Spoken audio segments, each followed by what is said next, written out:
morning, the herd. Good morning, everybody who is watching this video all around the world, which is fantastic, frankly. Here in Scotland, it's summertime, and it has been for the last couple of weeks, which is really strange because normally in Scotland, summer is a Wednesday. Anyway, here's what's coming up in today's episode of the Hoof GP. This cow's wooden block seems to be overgrown, I wave around a white tube of glue, and we look at a cow with a problem hidden in plain sight. And I won't let it rush when I see you dance, and the moment comes when I fall and time goes slow. I fall into you. It is honestly spectacular right now. The weather here is beautiful. It's about 20 degrees C, which in Scotland is pretty hot because it's a really humid climate here. So we've been barbecuing and spending loads of time with family, which is just genuinely awesome. Anyway, we are away to farm, just about a mile and a half away. So, I'll see you there. Just like, well, I suppose actually it's not there now, is it? Because I'm here. But you know what I mean. Anyway, look, consistent and constant investment. That's pretty much the way farms are around the world. These are not cheap places to run, but they need to expand to cater for the growing population around the world, quite frankly. Anywho, we have about 15 cows here and 2 bulls to do, so we shouldn't be too long. But we will be if I don't do any work. So I best get at it. Left of it, left of it, left of it, forward of it, forward of it, forward of it. You see, it's all about delegation and really helping out. Come on a wee bit, come on. I don't want to get in the way as well, you know. Off camera, we've just had to figure out basically a new way to put the cows through the crush in a different direction because of the improvements that are going on. We're constantly at farms having to come up with different ways of doing things because of the constant investment and things changing. But luckily, Craig swings both ways, so he was able to put the crush to the right this time. So thanks, Craig. Anyway, hey look, I've got something special. What do you think this is? Well, if you're not sure what it is, you'll find out probably by the end of this video. Oh, we would be totally lost without string or baler twine, as you might call it somewhere else. Right, as Kev Boy says, ready for cows. 17 cows, and apparently there's a couple of bulls as well, so hopefully they'll be along soon.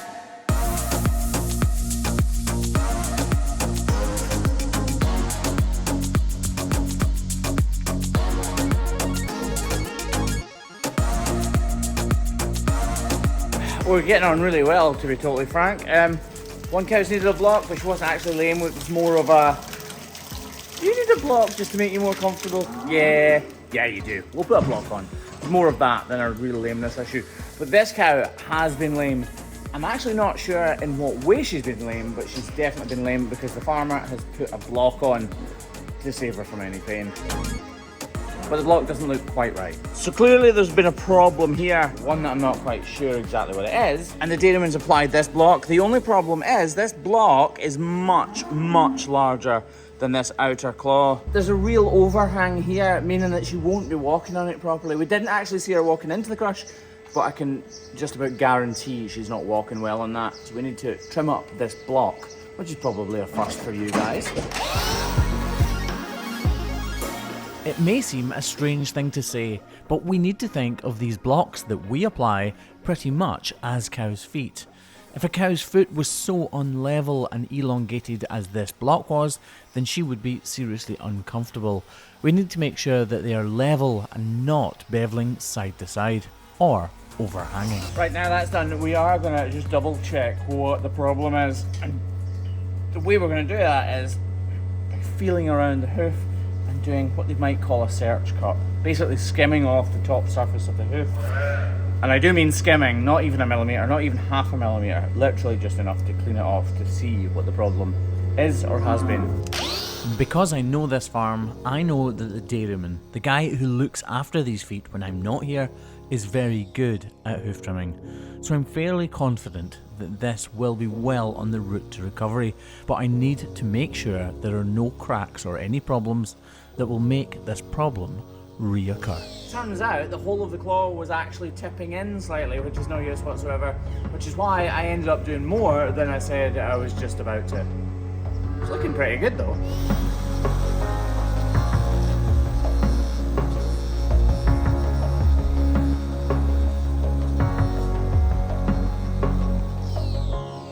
So now we've finished skimming off the top layers of this hoof horn and levelled up that tipping inwards and done a little search cut on the toe. We're scraping out the axial wall, and this is where the problem has been. These are notoriously hard problems to fix, and Graham, the dairyman here, has completely fixed it. So yeah, well done Graham if you're watching this. Impressive. All we've done is tidy this up so that she's walking beautifully, and that's her done.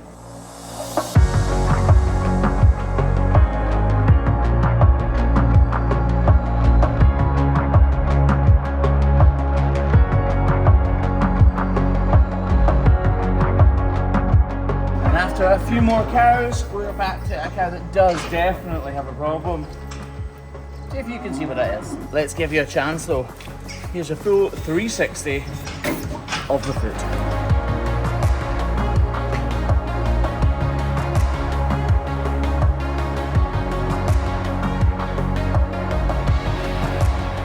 Can you see it? Hopefully you can. Under here, she has an ulcer lurking right there. Yeah, that's more obvious, isn't it? Sole ulcers are one of the most common clawhorn lesions that cows suffer from. These days though, we are seeing less and less, because more and more farmers right across the world are doing everything they can to prevent these problems from ever happening. Cows are supposed to walk on soft ground, just like EASYFIX rubber mats, but when they walk on concrete floors, their feet just can't absorb the impact. And that is when sole ulcers like the one we're beginning to see right now start to affect these cows.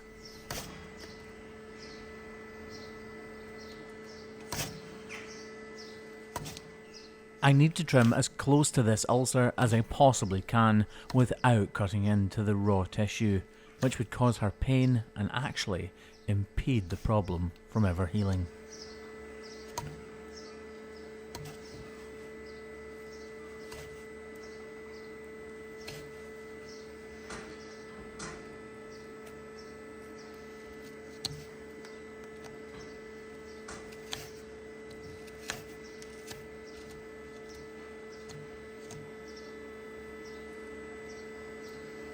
So now I'm going to start the careful process of trimming round about this ulcer, all the while desperately trying not to cut into it or to make it bleed any more than it already is of its own accord.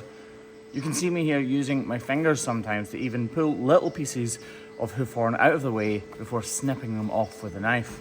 And now that that process is done, just look at how cute this ulcer is. Although it's weird. I'm impressed with how perfect this ulcer is, but at the same time, I don't want it to be there. Just look from this angle, you can see it sticking right up. I've obviously lowered the area around the ulcer as much as I possibly can, but when raw tissue is protruding from a cow's foot like this, there's no way we can get enough weight away from that area to make her pain-free and begin the healing process, which is why we're applying a block.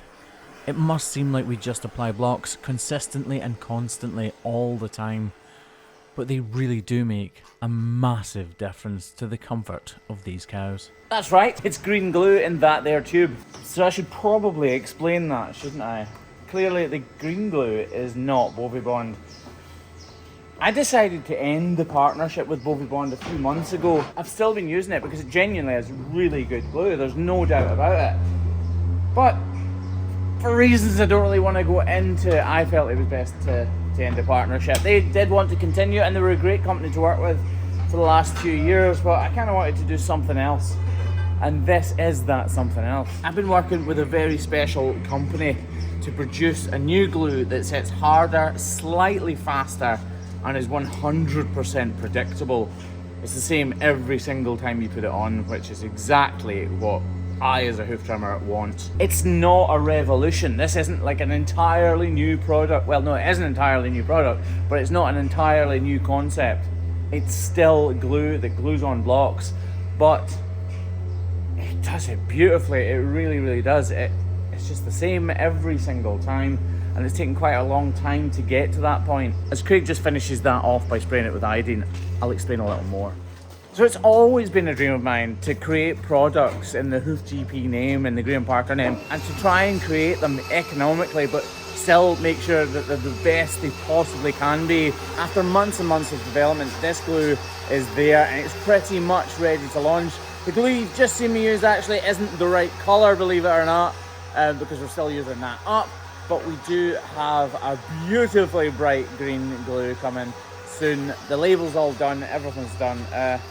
Yeah, we're launching around 40 countries around the world, all at the same time, so I can't wait to tell you its name, to show you a little bit more detail, and to get it in some of your guys' hands across the world. Getting products that are the best in their field, but at a good price that isn't like crazy high or anything like that, that is economical to everybody, is something I've been really wanting to deliver, and with the company I've worked with on this, we've been able to deliver it. Anyway, Craig is now trimming up the back right hoof on that cow because Craig is a machine and he's fantastic at his job, and I don't have to ask him to do things. I think he just heard me saying nice things. Did you hear that? Yeah, but it was all true. Hashtag delusional. He is actually really good at his job. It's weird. It just feels strange telling him that. This morning has a clearer light as any to see the horizon in the far. Excuses were 2 for a penny, but they've all gone out the window of this car. And when I feel the wind on my face, And just like that, we are all packed up. The cows have been trimmed and we're ready to load up to get to the next farm, which is always a real team effort for me.